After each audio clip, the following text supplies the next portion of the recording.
Hey there, I'm here at the Spencer Opal mine in, oh gosh, Spencer, Idaho. That was so hard to remember. I can't even believe that I had that problem right there. So yeah, I'm out here and I am cleaning and breaking rocks and digging for opals. It's been a great day so far. I'm already like 3/4 of the way through the day, but I have some extra time to kill, and so I'm going to kill it here. I figure I'll come back tomorrow, maybe do a little bit more video and give you a show of what I find today and what I find tomorrow at the end of the day. Pretty much, I think I found a process for finding, small stuff pretty efficiently, but it all goes back to how I find everything anywhere else. Move as much dirt or rock as possible. It's pretty much, that's it. I spend the beginning of my day, probably the first hour or two, noodling around on the ground and breaking open some rocks that have the obsidian and the rhyolite meeting together in some vug areas, and I've found some really pretty stuff like that already. That's definitely what you're looking for in order to find some of the opal and some of the color in it. On the other hand, the best way to find opal besides that is by washing, bringing a scrub brush with you, which I have around here somewhere and I'll show you later. I'll show you a whole list of tools that's good to have. But I want to get back to digging, so there's my opening and you'll see some more later.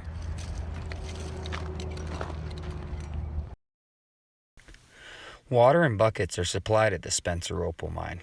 Rubber gloves are important to keep your hands from getting cut. The silica and obsidian are basically glass and extremely sharp. The spray bottle is for quickly identifying opals. The rake is for raking, and the hammers and chisels are for breaking rocks. The colander is for washing large amounts of rocks inside of a 5-gallon bucket. Make sure you buy one that is flexible and will fit inside of a 5-gallon bucket. The scrub brush is, for the most part, useless. All right, guys, so this is a big piece of rhyolite, but it has a strip running through it. I'm not sure what you can see on here. I'm getting in the way. It has a strip of obsidian running through it. Right there, you can see it, and up here, you can see the black. So you can also see it right there. So I'm gonna bust this open dead in the center and see if we can't find some opal in it. There's a lot of white on it, but rhyolite's white. So, or at least this rhyolite is white, is it not? And I'm not gonna go about it nicely. I'm just gonna give it a whack.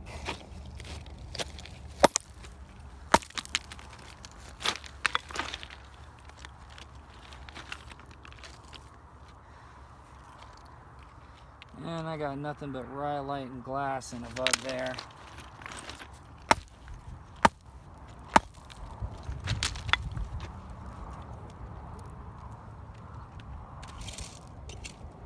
Wow, that is a cool piece of glass in there. Sure wish that was opal.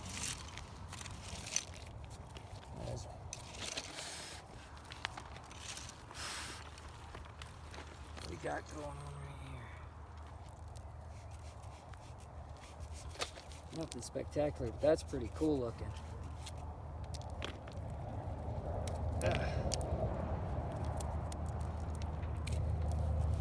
That's pretty dope. All right.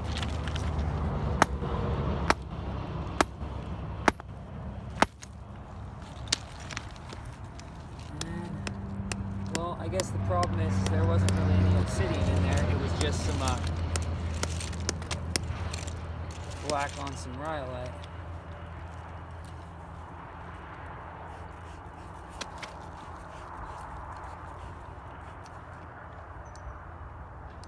Cool looking rock, but doesn't look like it's more than a rock. I'll break down this last section though.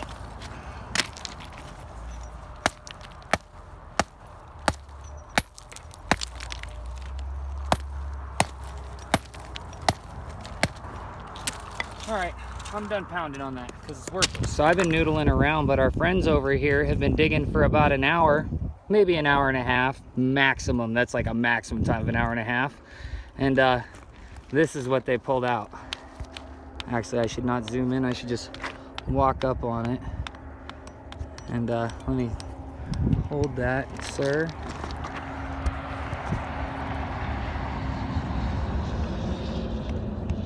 That whole section right there is all opal all the way down to there. It's all opal. And I don't know if I can get it to shine for the camera, but the top of it sure is pretty. It's got a really nice shine to it right in there. That is a huge piece of opal. That has to be worth a couple of $1,000s. Who knows? That's an amazing find today. All right. Well, I barely got you any video of what I did today. And I pulled out, you know, probably about 8 pounds worth of stuff, but about 5 of that has a lot of opal in it, and then there's some of it that has a lot of rough and obsidian around the opal. So it costs a little bit less if you have a whole bunch of stuff that's not opal around a little bit of opal. They give you a good deal on it.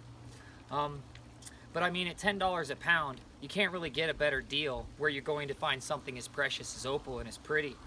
I have a few of my bigger pieces out on the table I'm going to show you. I also have a whole bucket that has little pieces that have amazingly beautiful fire in them that can be turned into something or another and have something done with them, and they're gorgeous. So overall, the day was really, really worth it. I found a whole bunch of other people, or I saw a whole bunch of other people that pulled out some really amazing pieces today. And yesterday, the best piece that has ever been found here was found, estimated to be worth about $25,000. A gentleman found a very large opal with huge color bar all the way through it, and I wish I would have been here for that. But as far as it goes, everybody that was here today went away extremely happy with what they found. Everybody found amazing pieces of color, and I mean, for the price, you just cannot beat it, that's for sure.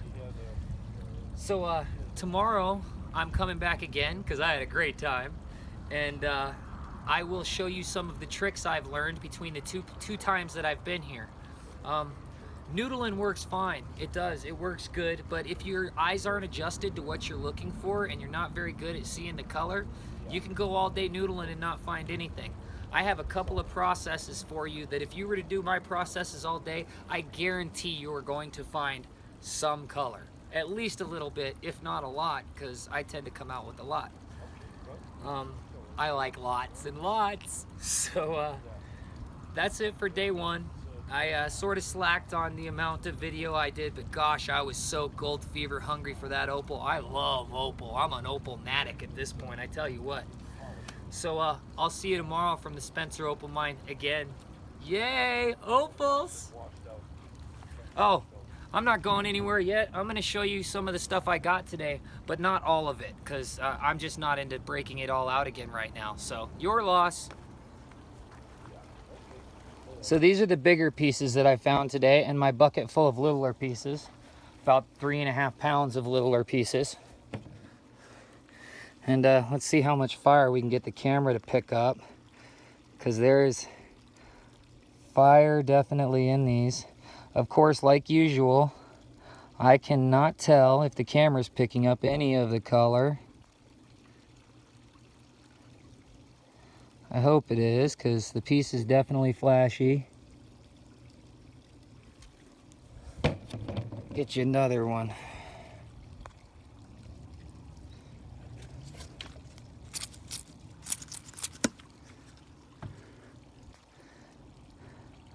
So, to tell you the truth, I don't care if you can see the color or not, boss. I can see the color. There's color in all of these. They're beautiful. They're big. Now, this is one that has, you know, a whole bunch of obsidian around it, but it's got one vug inside that obsidian that has a nice bar of color going right here. Who knows what it'll look like when it's totally cleaned up. So I think I need to do this with like a really good flashlight and in a dark room with a really good flashlight, so I can tell if the camera's actually picking it up. Because I have no idea if it's picking up the fire. Alright, I'll stop saying that. Now I'll give you a quick look at the bucket. That's the bucket. The bucket has tons of opals in it. This opal has 2 opals in it. I'm being attacked by biting flies. Ah! So anyways, the bucket's loaded, man. It's massive. Dope opals. Yay! And I'm gonna show you real quick, you know, the mound. So digging out here at Spencer's, basically you're just in this giant rock hill that has opals throughout it. In the back of the gift shop right there. And I was here about a month ago for one day. My video got screwed up, so I did not post it. And this rock mound was, God, at least like 6 feet shorter than it is now. It was much more around the grass and not quite as tall. So they bring out loads all the time. All right, guys, so I'm working in that same hole right here, and I started digging deeper, and I stopped washing with my buckets. I got a couple of small pieces out of there, but this just popped up after a couple little girls found an amazing pink piece. I found this amazing pink piece, and once again, I cannot tell in my viewer if you can see the fire in this, but there is opal from here to here. There is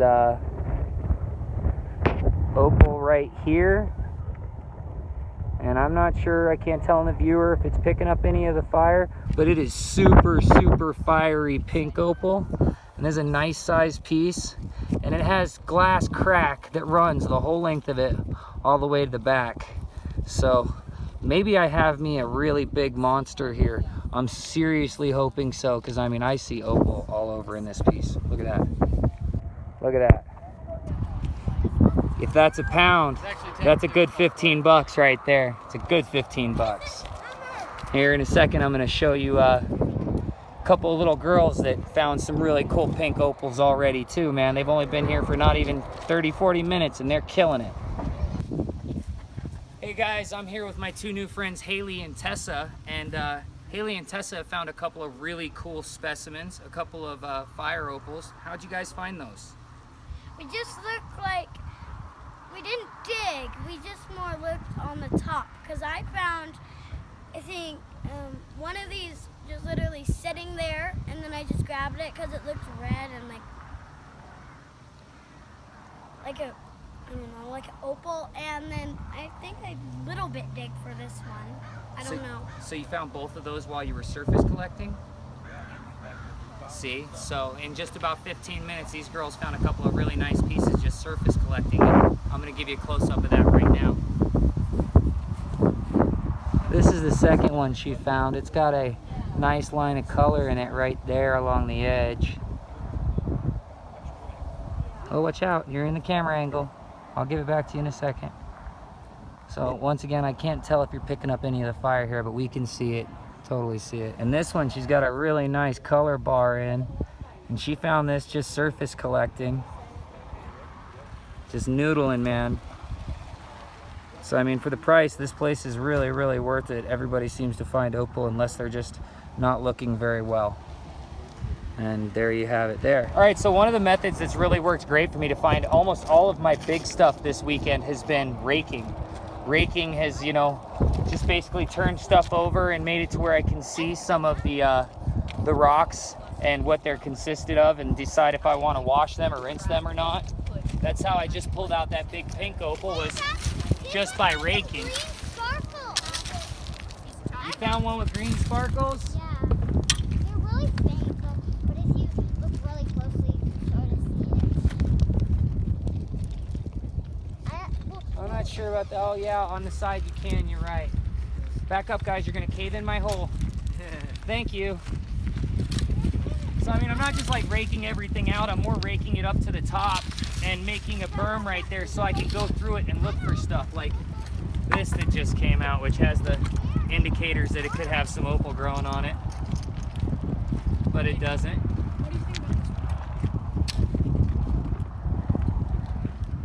It's definitely an opal. I don't see any fire.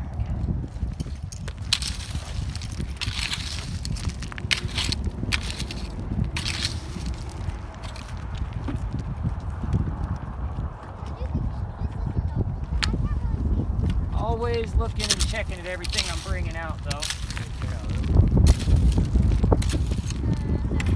Looking for round stones, looking for the obsidian meeting the rhyolite. Anything that has a flash in it, a color.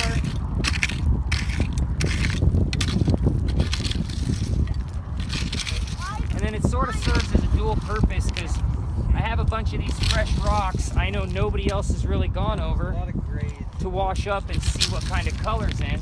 And I have them all located right here in one area. So I know where my fresh tailings are that I want to wash and see if I find any small opals in there, which is a lot quicker than digging like this. At the same time, when you're not finding, nothing feels good about not finding.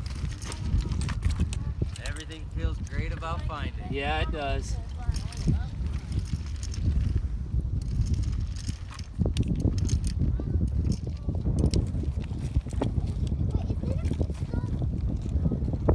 I mean, obviously the kids do great here because their eyes adjust to what they're looking for fast.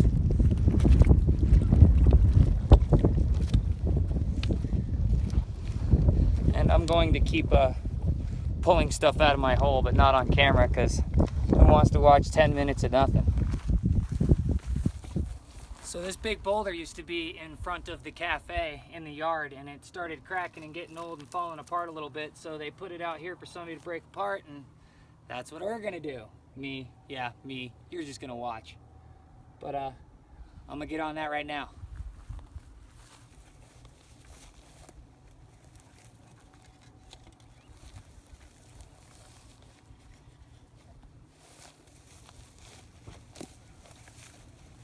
I can already see sort of a fracture line running through it right here.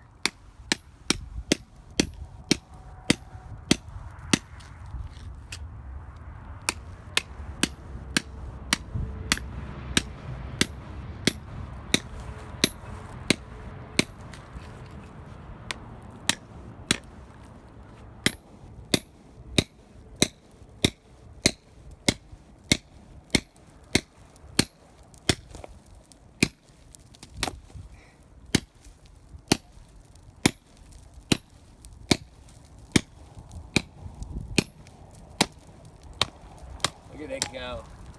That was a lot easier than I thought it was going to be. At least to break part of it.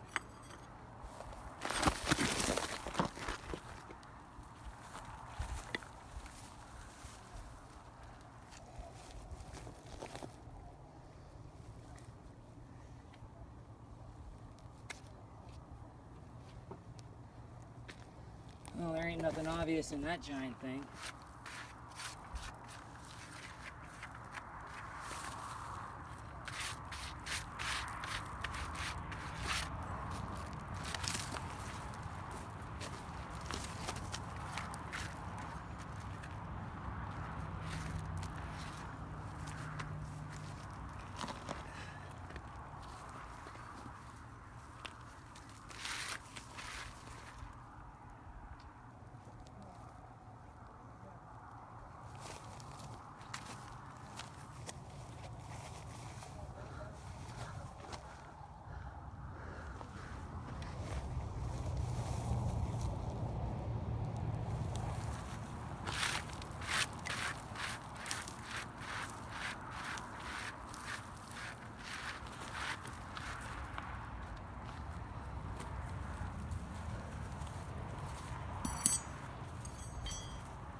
That sounds way more solid.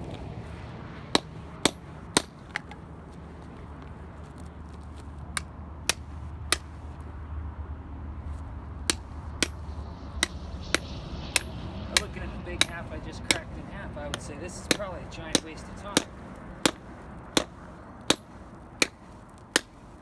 Probably find way more opal just by walking up there and noodling around.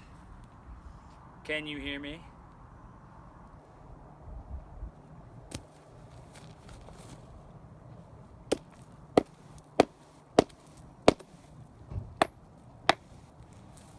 That part was weak and easy. You could see the crack. see nothing pretty in it.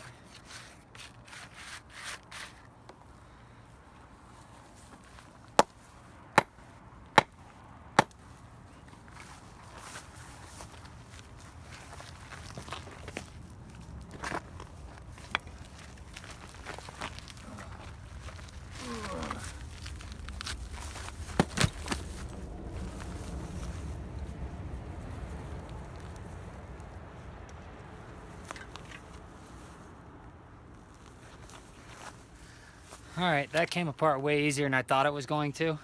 But to tell you the truth, it's so hot that it's way easier just to go up in the pile and start looking around there.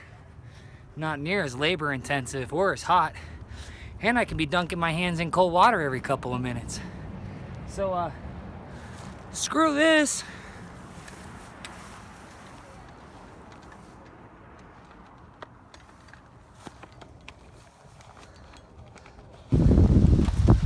Well, we just got a surprise thunder, lightning, and rain and hail shower. So if you start getting lightning, you're not allowed to be on the mound out there digging, which that makes sense. I only got about an hour and a half left to dig and left, and it's been going slow for me the rest of the day. Now, I still found some really cool, pretty stuff, which makes it totally worth being out here. But it just hasn't been quite as fruitful as it was yesterday. But that's the way it goes, you know. Some days are great, some days are horrible, but out here, if you can't find at least something with some fire in it, you're having a really bad day. Ow! Yeah, I'm getting hit by these hailstones, man. I just got hit in the back of the neck by one, and it's really, look at these things. Look at the size of this hail. It's huge. Huge hail. So it's the end of my day 2, and at first I didn't feel like it was as fruitful as day 1, but I came out of here with a couple of amazing pieces today that don't make me quite feel like it wasn't as fruitful anymore. I think I got less poundage, but much more color. Once again, I cannot see the color on my viewfinder, but I can totally see the color in my eyes. So, oh, you're good. So, everything that you see in this bucket right here has good amounts of color in it. Some of it's small pieces, but the color in it's really good. And some of the bigger pieces are all the same way. So I'm at 3 pounds after working all day, and once again I saw other people pulling out better stuff than me, and some people who thought they were going to get skunked, but nobody did. So I'm not gonna lie, I like it so much that I still have some time to kill. I'm coming back tomorrow.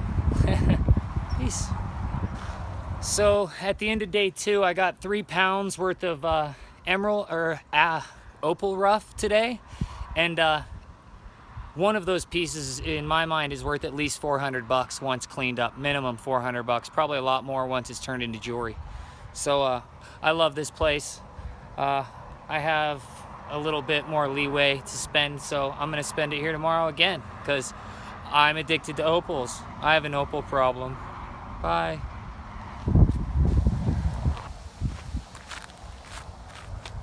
Alright, so yesterday when I was breaking open that rock, my phone overheated, and that's why you didn't get to see the finish of that video, but it was extremely underwhelming. Ends up that there wasn't a big color bar in it, it was just a little section that had some opal in it after I got done breaking down all of the obsidian. That's right, I can actually remember it this time. It's obsidian. So, off to the next note. It's day 3, and it's day 3 in such a small place because the pile's big and there's opals in there, and I love opals. I'm straight opal addicted, man. I can't say anything more about that. The wind is blowing today, so I might end up doing a lot of voiceovers. I even got that one right. We are by the highway, so that can sort of affect things every now and then. But today I wanted to show you sort of some proper noodling techniques, some proper surface collecting technique, because me being new to this, I tend to not do things in a proper fashion, in a proper way, and the only person that suffers from not doing things, you know, in the most beneficial aspect is you if you're the one doing it, or me if I'm the one doing it.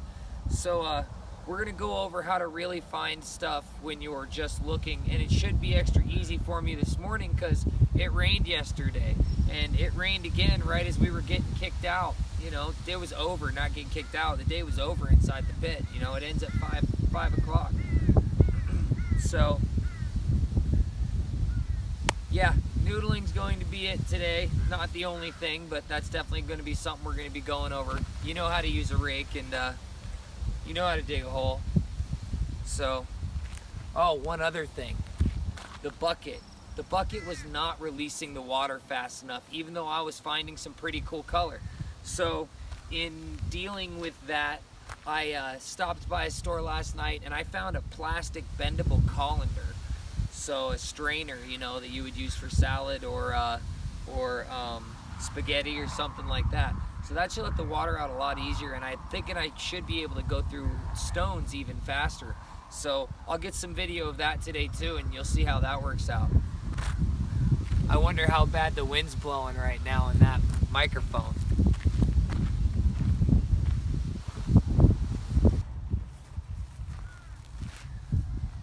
So I've said a couple of times about how hooked on opals I've become just because of this trip across the country recently and the MiningAmerica YouTube channel.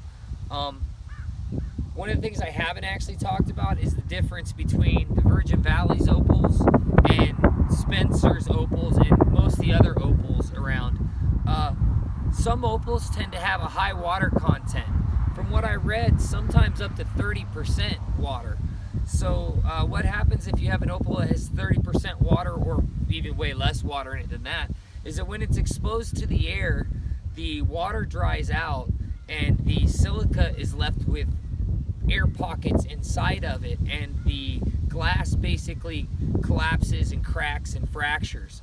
So stuff that you get out of the Virgin Valley, if it's not basically half opalized wood to where the wood is petrified and the opal is inside of the wood, if it's completely opalized wood or completely opalized almost anything else, and it's not kept inside of a solution of either mineral oil or water, it'll crack and fissure when it dries out. I've heard there's processes to fix this, but I don't know anything about those, and I'm sure there's other people that do, but I don't know anything about them either. On that note, the big difference between Spencer's opals and the opals in the Virgin Valley is that Virgin Valley has a really high water content, and Spencer's opals don't have a high water content at all. They're completely stable. You get them thin sometimes, and they need to be made into triplets or doublets, and at the same time, sometimes you don't get them thin, and you can have, you know, nice big pieces of opal. So on that note, Spencer's opals are basically ready to be fashioned into jewelry and cut and polished with water, and you're not going to have a problem with them, you know, fracturing over time or damaging them just by leaving them out in the air. Don't get me wrong, I love the Virgin Valley's opals. I really, really do. Spencer's opals are a little bit easier to find and don't crack as bad. At the same time, my biggest love is the opalized wood. That half opalized wood, man, I'm addicted to that. But the pinks and blues that come out of this place are crazy. The purple stones I've seen inside of the store are insanely nuts. A couple of the different patterns I've seen people just pull out on little stones in this place, man, oh my God, for the price, wow. So I better stop because this isn't even the rollout video yet. Anyways, I just wanted to give you a little heads up on the difference between the Virgin Valley's opals and Spencer's opals. And we got a really pretty visitor that just came in.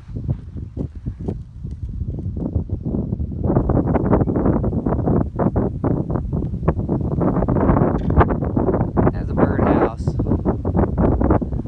Bird just went in there.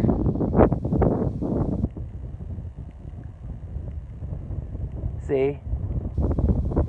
Told you. We're going to do some surface collecting, or better known as noodling. Your best two weapons, spray bottle and a bucket. You want to keep the sun to your back so that the light will shine into any opals that might be facing you. They're easier to spot. You also want to get close to the ground. The closer to the better, and move slowly.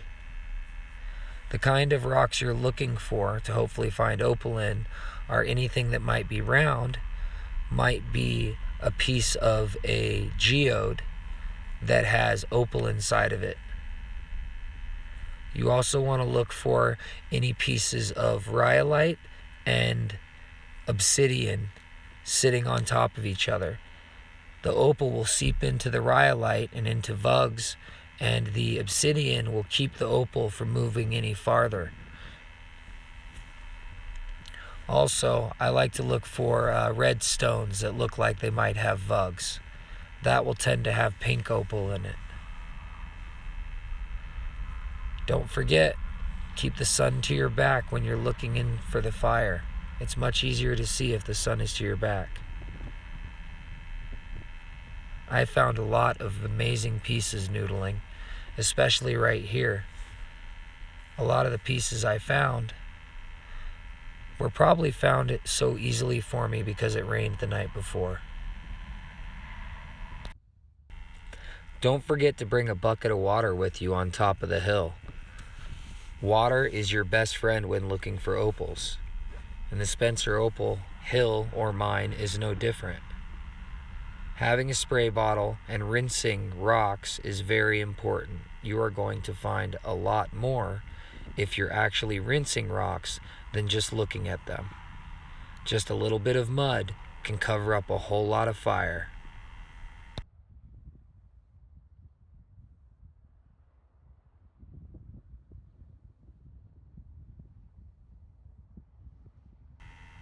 This opal I just picked up is amazingly gorgeous.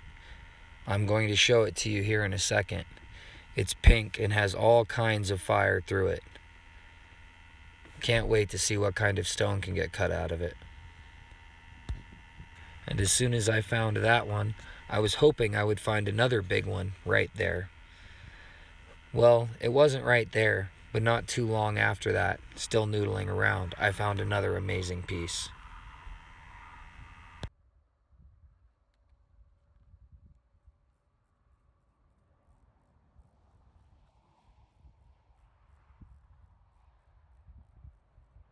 So this is one of the pieces I found this morning while noodling around. And anytime I find a piece like this or anything even close to this, I sit down in that spot and then just keep looking at the rocks. And you want to make sure that you look not just at the top of the rocks, but you want to look in between the rocks too. You want to make sure that you're looking, you know, down through, because like this one was not directly on top. It was just down below a couple of pieces, but I saw glinting of fire. And then grab this, and this is nice. This is good to make a few pieces of jewelry out of, I'm pretty sure, a couple at least. And it's got gorgeous color in it.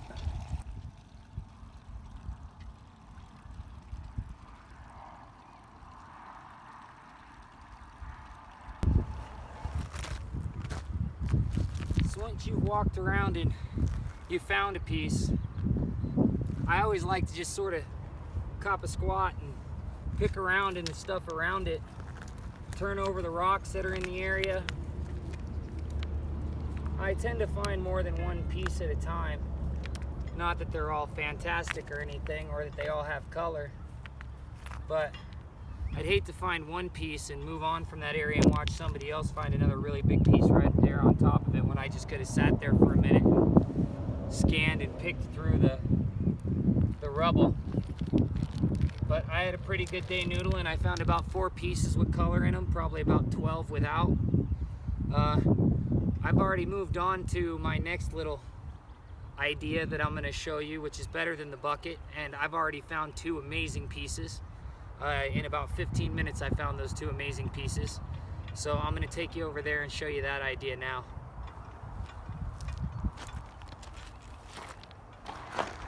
So the next thing I'm going to show you is a little bit of a process, but I sort of figured it out between yesterday and today, and in about 15 minutes it found me this piece.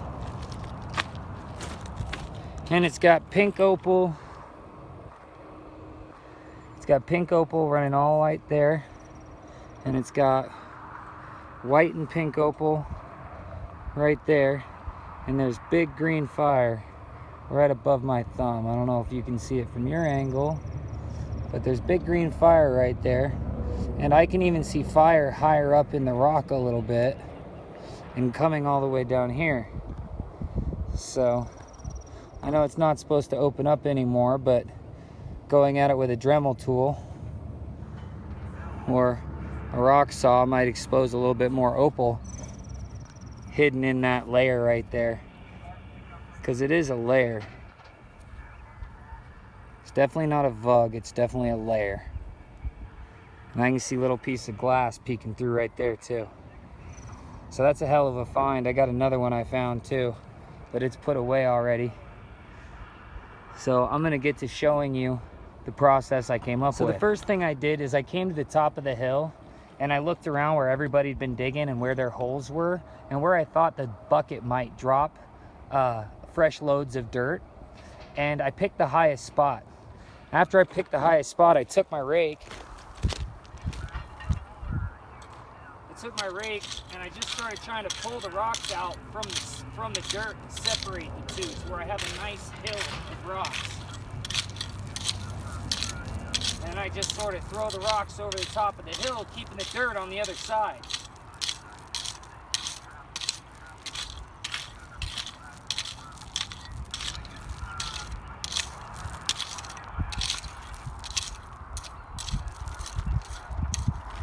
Then on the back side, I just use the very tips of the tines of the fork, the very tips of the forks of the rake to pull the rocks off as much as I can and leave as much dirt behind. And rake them all down to my pile right here that I've already built.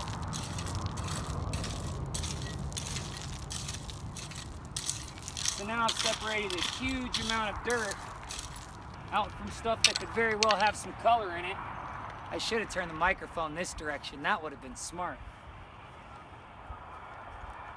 You know what? I'll do that right now.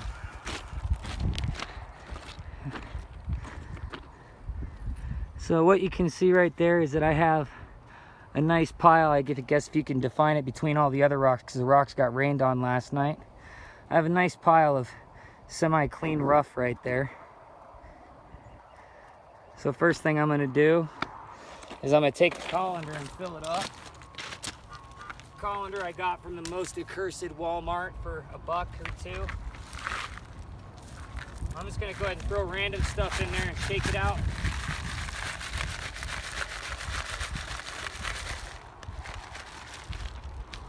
Now I'll turn the camera as I pause it. So I got my 5-gallon bucket and I've got my cheap plastic bendable colander. And I'm just gonna stick the colander all the way at the bottom, and it's not gonna sit in there perfectly. It's gonna be a little bit cattywampus because I had to bend it to get it in there. I'm gonna agitate the rocks around while trying to keep them in the colander and not letting them fall out.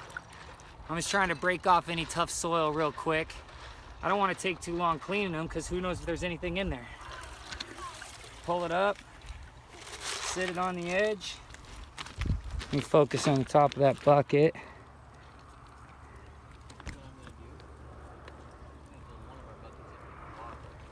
Ah! Sorry about that. Now the whole thing needs to be tightened. 1 second while I set the tripod back semi-correctly. All right, that'll do. Sorry about that, guys. So if you can see on top already, there's a piece of pink opal right there. And I don't see any fire in it, but it's definitely a piece of pink opal. But I mean, the whole idea here is that you can go through it fast and that you get to see what's actually in each rock, because some of the prettiest stuff I've found has been in tiny rocks. Oh, like that. Look at that.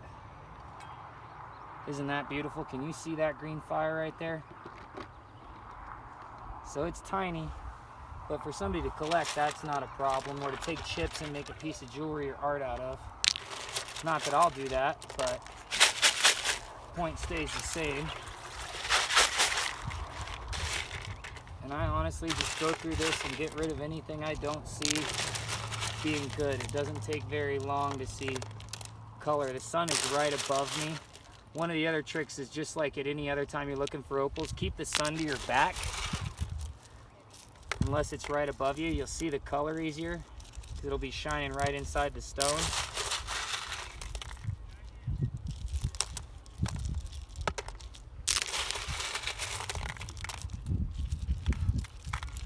And honestly, I should probably have another 5-gallon bucket over there so I can just throw my waste into that and dump it at the bottom of the hill so other people don't have to go through it later. But I just thought of that, so. Stupid fly, get off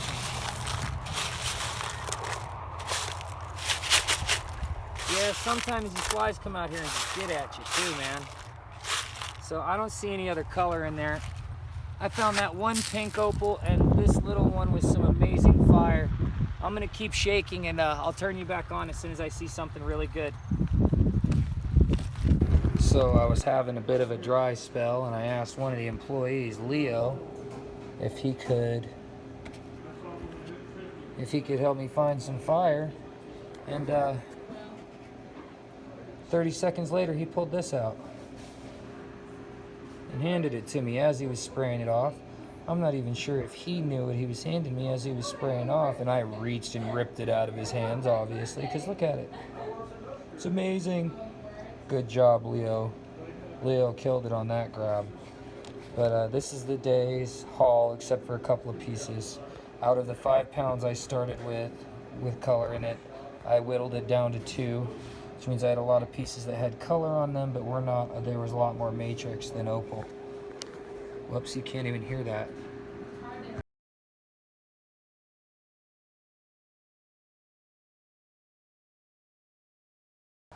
So today was a ridiculously amazing day. I have 5 pounds worth of specimens right here, and all of them have fire, and some of them are just ridiculously amazing. I'm gonna show you that right now.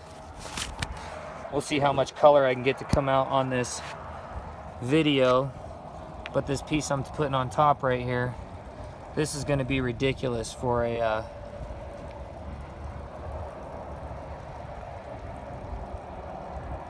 yeah, that one's gonna be ridiculous for jewelry. And then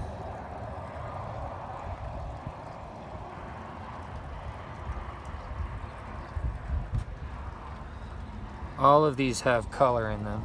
I see fire in every single one of the pieces I have here. I've got this big red stone that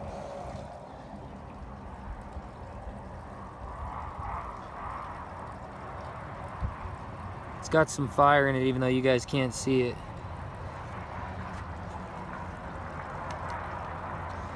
So I definitely give the Spencer Opal Mine 5 stars. It's great for kids, it's great for families. It's not a place where you're gonna need a lot of stuff, but if you wanna spend the time and you wanna dig and you wanna try and find that treasure, it's somewhere in the ground, man. You work hard, look in a lot of areas, persevere, you will definitely find it. Everybody did.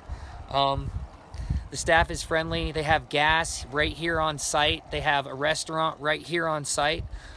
Pretty much everything you could ask for is here. And yes, there is the potential for you to find a real treasure at a ridiculously fair price. This is one of the most fair priced digs in the whole country.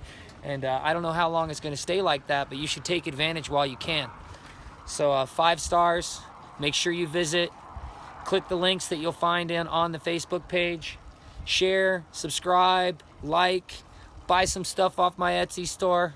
I love you and good night.